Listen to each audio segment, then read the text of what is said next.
Assalamualaikum warahmatullahi wabarakatuh.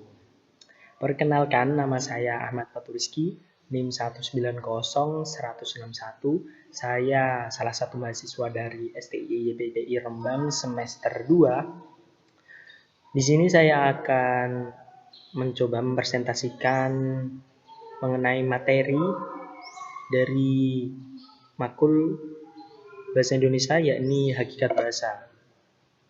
Langsung saja kita ke materi untuk mempersingkat waktu. Cus, yuk. Jarjo Wijojo. Bahasa adalah sebuah sistem simbol lisan yang arbiter yang dipakai oleh anggota suatu masyarakat. Bahasa untuk berkomunikasi dan berinteraksi antar sesama berlandaskan pada budaya yang mereka miliki. Hakikat bahasa adalah suatu alat untuk berkomunikasi manusia dengan manusia lain, atau bisa disebut begitu juga. Fungsi bahasa itu dibagi menjadi 5. Yang pertama yaitu fungsi emotif, yang kedua yaitu fungsi direktif, yang ketiga fungsi fatik, yang keempat fungsi kognitif, yang kelima yaitu fungsi metalingual. Fungsi emotif yang pertama. Fungsi emotif maksudnya si penutur menyatakan sikap terhadap apa yang dituturkannya. Maksudnya ini adalah berekspresi dengan gaya bahasa mereka yang mereka lakukan.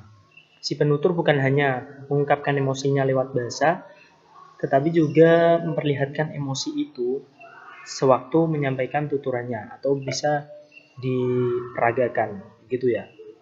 Yang kedua ya ini fungsi direktif. Fungsi direktif ya ini mengatur tingkah laku pendengar. Pendengar yang telah diajak bicara ini bisa memahami apa yang dibicarakan oleh lawan bicaranya. Yang ketiga ya ini fungsi fatik. Fungsi fatik adalah fungsi yang menjalin hubungan, memelihara, memperlihatkan perasaan bersahabat atau solidaritas sosial. Yang keempat ya ini fungsi kognitif. Kognitif maksudnya adalah alat untuk membicarakan suatu objek atau peristiwa yang ada di sekelilingnya atau dalam budaya di masyarakat yang mereka tinggali. Yang kelima yaitu fungsi metalingual.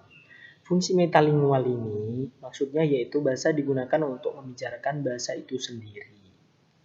Cus ke slide selanjutnya. Bahasa dibagi menjadi 4 golongan. Di antaranya yaitu variasi dari segi penutur. Variasi dari segi penutur ini juga dibagi menjadi banyak. Ini sudah saya catat menjadi beberapa banyak ya. Saya akan mencoba menjelaskan beberapa saja karena untuk mempersingkat waktu. Variasi dari segi penutur ini dibagi menjadi banyak. Yang pertama yaitu variasi dialek, kronolog, sisiolek, akrolek, asilek, vulgar, slang, kolokial, jargon, argot, dan ken. Bisa dibaca sendiri ya, ini sudah ada di slide yang saya buat karena ini banyak sekali. Jadi saya untuk mempersingkat waktu saya singkat ya.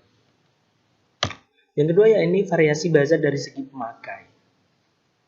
Variasi bahasa dari segi pemakai pun itu dibagi menjadi 3 golongan. Yang pertama yaitu ragam bahasa jurnalistik, yang kedua yaitu ragam bahasa militer, yang ketiga yaitu ragam bahasa ilmiah. Ragam bahasa jurnalis ini sifatnya sederhana karena harus dipahami dengan mudah, komunikatif karena jurnalistik hanya menyampaikan berita secara tepat dan ringkas karena keterbatasan ruang. Keterbatasan ruang ini dalam media cetak dan keterbatasan waktu dalam media elektronik untuk menyampaikan suatu berita. Yang kedua ya ini ragam bahasa militer.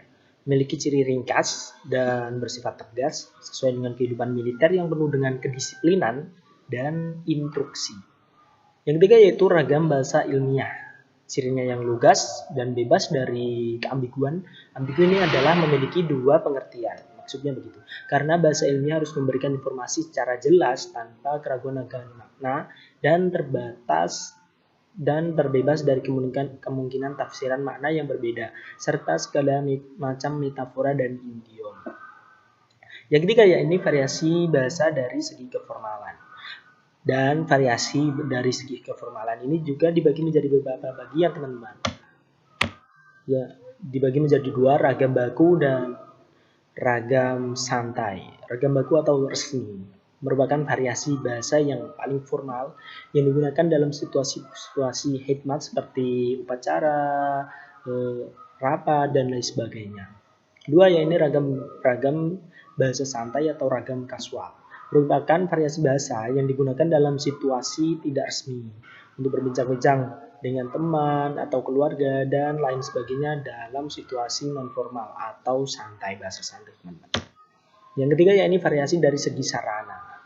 Variasi bahasa dari segi sarana ini adalah berkaitan dengan sarana atau jalur yang digunakan, misalnya ragam lisan dan tertulis atau juga ragam bahasa yang menggunakan sarana atau alat tertentu seperti telegram, telepon, email, dan lain sebagainya. Ini maksudnya yaitu tidak secara langsung atau bisa kalau ngetrennya itu menggunakan internet atau pada zaman milenial ini seperti WA, IG, dan lain sebagainya.